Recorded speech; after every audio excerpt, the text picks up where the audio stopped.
হরে কৃষ্ণা, শুভরাত্রি। তো আজকে আমি নৈহাটির একটা ছোট্ট গল্প হলেও সত্যি, যেটা তোমাদের সঙ্গে শেয়ার করছি। তোমাদের আগের ভিডিওতে বলেছিলাম আমি ছোটোবেলা থেকে একটু অন্যরকম সিক্সথ সেন্সটা আমার প্রচণ্ড বেশি। তো বলেছিলাম এটা আমার মানে জন্মগতই, আমি কোনো জায়গা থেকে কিন্তু এটা পাইনি, বা অনেকে তপস্যা করে তো এইসব পাওয়ার জন্য, কিন্তু আমার মধ্যে এটা ছোটোবেলা থেকে। তো আমি কোনো জায়গাতে গেলেই নেগেটিভ এবং পজিটিভ এই জিনিসগুলো খুব ভালো বুঝি। বলে না বাস্তু, কোথাও কোনো নতুন জায়গায় গেলেও দেখে বলবে যে এই জায়গাটা ভালো বা খারাপ, ঠিক সেই রকমই একটা মানে বাস্তুতন্ত্র বলে না, ওই রকম টাইপেরই অনেকটা। তো যাই হোক, নৈহাটিতে আমার একটা মানে প্রায় 3 বছর আগেকার একটা ছোট্ট গল্প।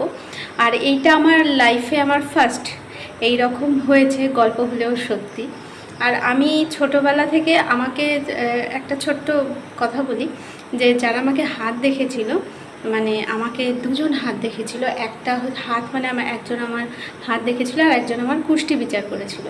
তো তারা আমার মা বাবাকে বলেছিল যে এই মেয়েটি এর কিছু প্রাকৃতিক নিজস্ব কিছু আশ্চর্য গুণ আছে, যেটা ও বড় হওয়ার সঙ্গে সঙ্গে নিজে বুঝতে পারবে। তো সেই রকমই আর কি, তখন ছোটোবেলায় অত বুঝতাম না।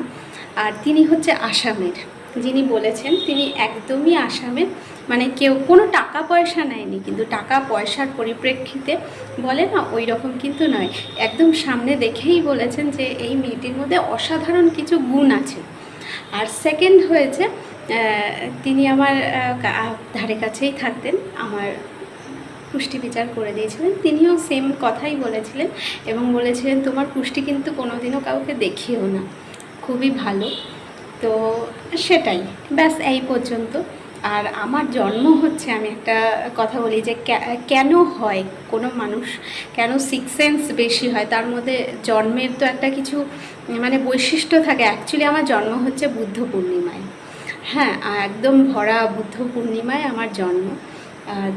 তো সেই কারণে হয়তো এটা ভগবানের দেওয়া একটা উপহার, গিফট, গড গিফটেড বলে না, সেই রকম। আর সেই কারণে বোধ হয় আমি একটু শান্ত, একটু না অনেকটাই শান্ত, কথা কম বলি। দেখবে কোনো মানুষের কোনো একটা জায়গা নেগেটিভ হলে বাদবাকি জায়গাগুলো কিন্তু অন্য কোনো জায়গায় পজিটিভ হয়। যেমনি আমি প্রচণ্ড শান্ত এবং কথা ভীষণ কম বলি, ভীষণ কম, প্রচণ্ড ভেবে চিনতে বলি। মানে কেউ 10টা কথা বলে আমি একটা কথা বলি, এরকম। আর তাও হয়তো বলি না, এবং কেউ অপমান করলেও ও শুনলাম আবার হাসি মুখেই চলে আসলাম, এই রকম টাইপের আমি। তো যাই হোক, 2023 কি 2022, তখন যারা ধারে কাছে থাকো তারা জানো যে এখানে 22 নম্বর রোড, এবং এখানে প্রচুর রোড কনস্ট্রাকশনের কাজ হচ্ছিল তখন। এই শিলিগুড়ি রোড, এখানে 22 নম্বর রোড, এইমস হচ্ছে কল্যাণীতে। তখন আমাদের এখানে প্রচুর মানে রাস্তা ভাঙা চোরা, একেবারে যাচ্ছে তাই অবস্থা। তো আমার হাজব্যান্ড কিছুতেই মোহনপুর থেকে নৈহাটি যেতে গেলে তার প্রায় লাগছিল, মানে প্রায় 2 ঘন্টার কাছাকাছি লেগে যাচ্ছিল। তো সেই সময় আমরা বাধ্য হই সিদ্ধান্ত নিতে যে আমরা নৈহাটিতে শিফট করব। তো প্রায় অনেক দিন ধরে খোঁজাখুঁজি করার পরেও বাড়ি পাচ্ছিলাম না, কিছুতেই পেলাম না। তারপরে লাস্ট একজন দালাল সোর্সে আমরা একটি বাড়িতে গিয়ে উঠি, এবং ওঠার আমার পরেই, তার আগে বলি যে আমার হাজব্যান্ড 3টে বাড়ি হাতে রেখেছিলেন। এই একটা বাড়ি, আর আরেকটা বাড়ি মানে ভাড়া বাড়ি, আর আরেকটা ফ্ল্যাট। তো যাই হোক, প্রথমে আমাকে একটা বাড়িতে ওঠালো, আমি বললাম ঠিক আছে চলো, কোনো ব্যাপার না, ওকে। নেক্সট ওই বাড়িটা মানে 3টে রুম, এবং পায়খানা, বাথরুম, মানে সমস্তটাই একেবারে চাকাচাক, মানে একেবারে ওপরে মালিক থাকে, স্বর্ণাকার, মানে এত সুন্দর, এবং অ্যামাউন্টটাও আমাদের একদম ঠিক হয়ে যাচ্ছিলো, মানে পোষাচ্ছিল। সেকেন্ড আমরা আসি হচ্ছে একটা নৈহাটির ওপার, একটা হচ্ছে এপার। বাড়িটা মানে পুরনো, মানে প্রায় 150 বছরের পুরনো বলতে পারো, 150-200 বছরের পুরনো। কিন্তু ওরা ওটাকে একদম রিমডেল তৈরি করে ফেলেছে, মানে টাইলস বসিয়ে, মার্বেল বসিয়ে, রং করে, পুট্টি করে, চাকাচাক তৈরি করে ফেলেছে। তো আশেপাশটা দেখে এবং বাড়ির কিছু কিছু কনস্ট্রাকশন দেখে বুঝবে এটা প্রচুর দিন আগেকার বাড়ি, কিন্তু ওরা মানে একদম নতুন করে তৈরি করে দেখাচ্ছে। এবার বাড়িতে যখনই আমি পা রাখলাম, আমি বললাম যে এই বাড়িটা না আমার জন্যই এতদিন মনে হয় ভাড়া হয়নি। ঠিক এইরকমভাবে বাড়িটা মনে আমাকে ডাকছিল, মানে এখনও তোমাদের বলছি আমার হাতে পায়ে কাটা দিচ্ছে। তো তারপরে জিনিসটা না খুব নর্মালি নিয়েছে আমার হাজব্যান্ড। বলছে তোমার বাড়িটা এত পছন্দ? আমি বললাম হ্যাঁ, আমার না বাড়িটা খুব পছন্দ। দিয়ে বাড়িতে 2টো রুম, কিচেন আলাদা, সমস্ত ল্যাট্রিন, সমস্ত চাকাচাক ওকে, উপরে ছাদ, ঠাকুর ঘর দেখলাম। আমার তো ভীষণ পছন্দ হয়ে গেল। বলো বাড়িতে আসেনি, মাঝ রাস্তায় টাকা দাও, টাকা দাও, টাকা দাও, টাকা দাও, টাকা দাও, আমি ওই বাড়িতে যাব, 10 দিনের মধ্যেই যাব, 5 দিনের মধ্যে যাব, ঠিক মানে পাগলের মতো করছি, পাগলের মতো। আমার হাজব্যান্ড বাড়িতে ঢুকতে না ঢুকতে বলছে ওই বাড়িটাও তো আছে, ওই বাড়িটাও তো কত সুন্দর, ওপরে মালিক থাকে, বাচ্চা নিয়ে থাকবো, কিছু অসুবিধা হলে মালিক দেখবে, অসুবিধা নেই, ওই বাড়িটা দেখো না একবার ভেবে। আমি বললাম না, আমার এই বাড়িটা ভীষণ পছন্দ, বইয়ের কাছেই স্কুল আছে, আমার যেতে আসতে সুবিধা, সব সুবিধা। এরপর যথারীতি আমরা প্রায় 10 দিনের মধ্যে বাড়িটাতে ঢুকে গেলাম। ঠিক আছে, মানে হাতে 7-8 দিনও আমি মানে অপেক্ষা করতে দিলাম না আমার হাজব্যান্ডকে, বাড়িতে চলো, ওই বাড়িতে চলো, ওই বাড়িতে গেলে আমার ভীষণ ভালো লাগবে, ওই বাড়িতে চলো। ব্যাস, মানে প্রায় আমার শিফটিং করতে প্রায় 50,000 টাকা খরচ হয়ে গেল। বাড়ি ঘর ছেড়ে মানে একদম তড়িঘড়িভাবে আমরা চলে গেলাম। ঠিক আছে, শুধুমাত্র এক তো আমার হাজব্যান্ডের যাতায়াতে অসুবিধা, আর বাচ্চাকে মোহনপুর থেকে না আমি যেই ওকে ট্রেনিংগুলো করাতে চাই সেগুলো যাতায়াতের অসুবিধে বলে হবে না বলে আমাদের একটা প্ল্যানিংই ছিল, হয় আমরা কাঁচাপাড়া এখানে বাড়ি করব, না হলে নৈহাটিতে ফ্ল্যাট কিনবো, ওখানে থাকবো। তো তারপরে যথারীতি আমরা ঢুকে গেলাম। ঢোকার 2-3 দিনের মধ্যে আমরা মানে কিছুই গুছাতে পারিনি, মানে না পুজো, এনিথিং, কিচ্ছু করিনি। তো আমার জিনিস গুছাতে গুছাতে প্রায় 3-4 দিন লেগে গেল, পুজো আচ্ছা কিচ্ছু দিইনি। দেওয়ার পরে ঠিক 1 থেকে 2 দিনের মাথায় যে আমরা যে রুমটাতে ছিলাম ঠিক তার পাশের রুমটা একটা সোফা ছিল, আর একটা পুরনো দিনের কি বলবো, একটা ডান্ডা মতো রাখা ছিল। বৃদ্ধারা এই ঠক ঠক করে করে হাঁটে না, ঠিক ওই ডান্ডা। তো এবার কি হলো, আমার মেয়ে ঠিক সকাল, সন্ধে, দুপুর, রাত, তখন আমার মেয়ের বয়স হবে 1.5 বছর কি 2 বছর, সন্ধে হয়ে যাচ্ছে, রাতের বেলাও দরজা ফরজা খুলে ওখানে ঢুকে যেত, আর ওই সোফার মধ্যে সারাক্ষণ শুয়ে রয়েছে।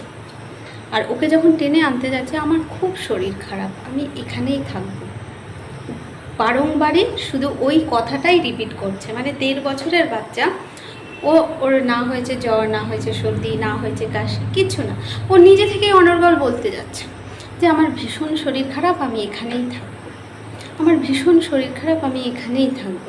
মানে ওকে ওই ঘরটা থেকে টেনে আনা যাচ্ছে না।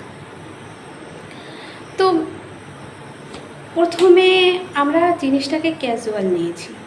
তারপরে আমার মা ছিলেন, তিনি বললেন কেন তোমার শরীর খারাপ কেন, তুমি তো ভালোই আছো, সুস্থ আছো, সুন্দর আছো, ভালোই তো আছো, কেন শরীর খারাপ? তো মা কী করলো, মানে আমি যখন গেলাম তখন তো আমি ঠিক সামলে উঠতে পারছিলাম না, তো মা আমার সঙ্গে গিয়েছিলেন ওখানে। তো মানে যেদিন আমি ওখানে জাস্ট পা দিই, 3 দিন ছিলেন আমার সঙ্গে। থাকার পরে মাও একটু হকচকিত হয় না, ওরকম। তারপর লাস্ট দিন যখন আমার মা বেরিয়ে যাবে, তখন তাড়াতাড়ি করে তড়িঘড়ি করে আমি ঠাকুরগুলোকে স্থাপন করলাম, দিয়ে পুজো দিলাম। দিয়ে আবারও মেয়ে একই কথা বলছে ও যাওয়ার পর।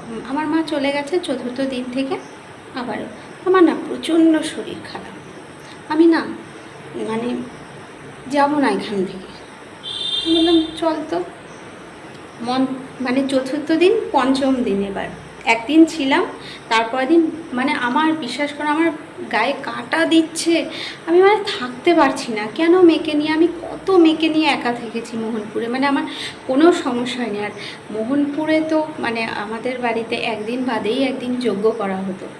মানে আমাদের যে পুরনো দাদুর পুরোহিত যিনি থাকতেন, তিনি সবসময় আমাদের বাড়িতে যজ্ঞ করতেন। মানে আমরা পুজো কম, যজ্ঞই বেশি করাতাম। এবার তো তারপরে আর ওখানে সেরকম কিছু আমার করানোও হয়নি। মানে এত চটজলদি আমি গিয়ে বাড়িতে এসে আমি মানে কাউকে টাইমই দিইনি। তো আমি তারপরে 5 দিনের দিন আমি মাকে আবার ফোন করলাম, মা তুমি চলে আসো, আমার না ভালো লাগছে না একা একা, মানে আমি না ঠিক করে উঠতে পারছি না। আমার মা আবার ঠিক 5 দিনের মাথায় আবার চলে গেল। মা যেমন, মায়ের মন আর কি, কষ্ট হয় আর কি। তো যাওয়ার পর আমার মা বলল চল বাইরে থেকে ঘুরে আসি। দিয়ে আমি, মা, বাচ্চা, তখন 2 বছর বয়স, গেলাম। গিয়ে গঙ্গার পাড়ে গেলাম। তারপরে মা বললো চল বড় মার মন্দির থেকে ঘুরে আসি। তো বড় মার মন্দিরে গেলাম। গিয়ে তারপরে ওখান থেকে একটা ফল দিল, মানে প্রসাদী ফল, ফল নিলাম আর ফুল নিলাম, মায়ের ফুল। আসার পরে ঘরে আসলাম, ভালো করে আমি ধুয়েছি ফলটা, আমি খেলাম, মেয়ে খেলো, এবং মাও একটা ফল পেয়েছিল, কলা, মা কলা খেলো, আর মেয়ে আপেলটা খেলো, এবং আমি আরেকটা আপেল খেলাম। খাওয়ার পর মানে কি বলবো, জাস্ট 1 থেকে 1.5 ঘন্টার মধ্যে আমার হাতে পায়ে লোম, মানে আমি বলতে পারছি না মানে কি হয়েছিল। হঠাৎ করে আমার প্রচণ্ড পেট ব্যথা, পেট ব্যথা মানে কি বলবো, মানে আমি থাকতে পারছি না, সহ্য করতে পারছি না পেট ব্যথা। আর তখন থেকে আমার তুলসী মালা সবসময় গলায় থাকতো। আর আমি একটা কি, মানে আমি তুলসী মালা না কখনো সঙ্গ ছাড়িনি, এরকম আর কি। মানে তুলসী মালা আমার মেয়ে জন্মের টাইম থেকে আমার সঙ্গে।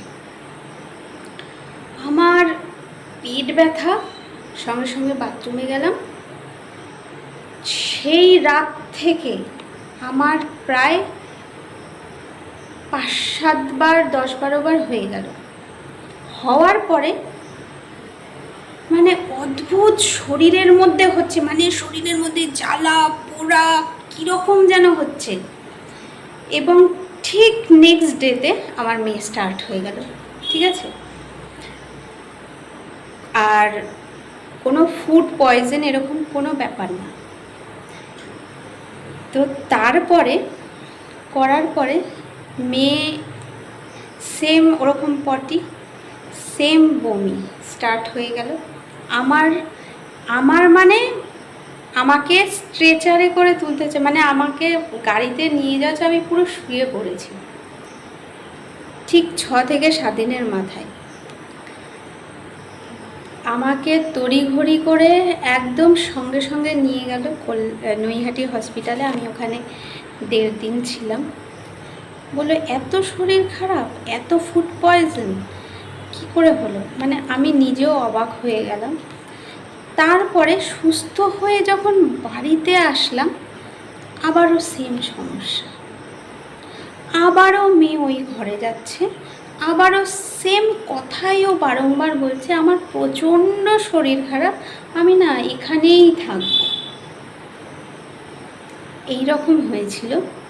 তো তারপরে আমি যখন আমার হাজব্যান্ডকে বলি, আমরা তো মোহনপুরে ছিলাম, কই আমার মেয়ের মুখে তো কোনোদিনও শোনা যায়নি যে আমার প্রচণ্ড শরীর খারাপ, আমি এখানেই থাকবো। হঠাৎ তো 7 দিনের মধ্যে এমন কি হলো, ও 24 ঘন্টাই একই কথা বলছে, আমার প্রচণ্ড শরীর খারাপ, আমি এখানেই থাকবো। আর এটা তো অস্বাভাবিক। এবং ও কোনোদিনও, ওকে দেখেছো যে কোনোদিনও 2 বছরের বাচ্চা একটা রুম থেকে আরেকটা রুম, মানে হোটেলের রুমগুলো যেমন হয়, মানে সেপারেট পুরো, যেমন পুরোনো দিনের আগেকার যেমন রুমগুলো ছিল, একটা রুম, দরজা, তার পাশে আরেকটা রুম, ওই পাশে দরজা, সেখান থেকে মেয়ে অন্ধকারে চলে আসছে, ভাবার ওই ঘরে লাইট ফাইট সব বন্ধ, ও ওই ঘরটা স্টিল রয়েছে। মানে এটা গল্প হলেও সত্যি, এটা হয়েছে এবং আমাদের সঙ্গেই হয়েছে। তো অনেক বড় ভিডিও হয়ে গেল। তো যাই হোক, সঙ্গে সঙ্গে আমরা তড়িঘড়ি করে চলে আসলাম। মানে হসপিটাল থেকে এসে আমি আর সেই দিনটার অপেক্ষাই করিনি, রাত হওয়া পর্যন্ত আমি আর অপেক্ষাই করিনি। তখন আমি বললাম হয়তো আমি এই রাতের বেশি হয়তো থাকলে আমি হয়তো হয় মেয়ে, না হলে আমি হয়তো আর বাড়ি ফিরতে পারবো না। তো আমি চললাম, যদি তোমার যাতায়াতের খুবই অসুবিধা হয় তো তুমি কাঁচরাপাড়ার বাড়িতে আবার বাড়ি করো, কারণ আমি আমার নিজের প্রাণটা আগে আমার নিজের প্রাণ, তারপরে মনে হয়, না হলে তুমি যা হোয়াট এভার তুমি যে কোনো ব্যবস্থা করো, কিন্তু এই বাড়িতে আমার এক মুহূর্ত আমার আর থাকা সম্ভব নয়। কারণ মেয়ে যেই রকমভাবে কথা বলছে, একরকম টাইপের, মানে ও পুরো আর ওর মধ্যেই ছিল না। আর বাচ্চারা নেগেটিভ জিনিসকে এড়াতে পারে না। সব থেকে আগে বাচ্চা, বড়, বয়স্ক সবার আগে অ্যাটাক করে হচ্ছে বাচ্চাদের উপর, কারণ বাচ্চারা নেগেটিভ জিনিস কখনোই এড়াতে পারে না। এই জন্য বলে, দেখবে বড়দের মুখে শুনবে যে বাচ্চাদের নিয়ে রাতে বেরোবে না। আমরা যেমন নেগেটিভ পজিটিভ যাদের সিক্স সেন্স নেই, যারা কিছু নাও বোঝে, তারাও কিন্তু এড়িয়ে চলে, ও মানুষটা কেমনভাবে তাকাচ্ছে, তো দেখবে মুখ ঘুরিয়ে চলে আসবে। কিন্তু এটা কিন্তু বাচ্চাদের মানে নেই। ওরা দেখবে যত উল্টোপাল্টা কাজ করবে, দেখবে ছাদে নিয়ে গেলে দেখবে লাফ দিতে চাইবে, বা কোনো বাজে জিনিস, মাটি, নোংরা, পাথর এগুলো মুখে দেবে, কারণ বাচ্চারা সবসময় নেগেটিভই হয়। বাচ্চাদের নেগেটিভ পজিটিভ এগুলো বোঝার ক্ষমতা থাকে না। তো সবার আগে ওদের ওপরেই আর কি অসুবিধাটা হয়। তো এই রকম একটা জীবনের, মানে এটা আমার প্রথম আর কি এই রকম সিক্স সেন্স মানে হয়েছিল, প্রথম অভিজ্ঞতা হলো আমার নিজে চোখে দেখা। এটা কোনো গল্প নয়, এটা আমার সঙ্গেই হয়েছিল। এবং তারপরে আমি যখন ঘরের মালিককে যখন খুব প্রেশারাইজড করি যে আপনি বলবেন, না হলে আমি পুলিশে যাব, কি হয়েছিল, তখন বলল হ্যাঁ, একজন বৃদ্ধ লোক ছিলেন, যিনি অনেক দিন ধরে কষ্ট পাচ্ছিলেন, শরীর খারাপ হয়েছিল, উনি প্রচণ্ড জেদি ছিলেন, আর ওনাকে বলা হতো বাইরে বেরোতে না। তবুও উনি হাঁটতে পারতেন না, কিন্তু তবুও বাইরে বেরোতেন, এবং কোনো গাড়ি ওনাকে ধাক্কা দিয়েছিল। ধাক্কা দেওয়ার পরে উনি ওই রুমটাতেই প্রচুর দিন যাবৎ মানে অসুস্থ হয়ে পড়েছিলেন। তো তারপরে ওই রুমেই উনি মারা যান, এবং ওই রুমের ওপরে ওনার মানে শ্রাদ্ধ শান্তি হয়েছিল। তারপরে ওই বাড়িটায় আর কেউ ঢোকেনি, তৎক্ষণাৎই তারপরেই আমরা ঢুকেছিলাম। তারপরে আমি মানে ঢোকার আগেই ওনাকে জিজ্ঞেস করেছিলাম যে আপনার বাড়িতে কি কেউ মারা গেছেন, ভালোভাবে মারা গেলেও বলবেন আর খারাপভাবে মারা গেলেও বলবেন। যেহেতু আমার বাড়িতে বাচ্চা আছে, তাহলে আমি ভেবেচিন্তে দেখবো যে ঢুকবো কি ঢুকবো না। কিন্তু উনি পরিষ্কার বলছে না, এখানে কেউ কিছু হয়নি, আমরাই এখান থেকে চলে গেছিলাম, না হলে বাড়ি পুরো ফাঁকা ছিল। তারপরে যখন আমি মানে একেবারে থানা, পুলিশ এইসবের মানে একটা আর ওনাদের যেহেতু রেপুটেশনের ব্যাপার ছিল নৈহাটিতে, সেহেতু তারপরে উনি স্বীকার করলেন। তো যাই হোক, এরকম অনেক ঘটনা কিন্তু নৈহাটিতে আছে, যেগুলো আমি শুনেছি, যেগুলো একদমই বাস্তব সত্য। যাক, তোমাদের সঙ্গে একটা ছোট্ট ঘটনা আমার শেয়ার করলাম। তো রাধে রাধে, ভালো থেকো, শুভরাত্রি সবাইকে।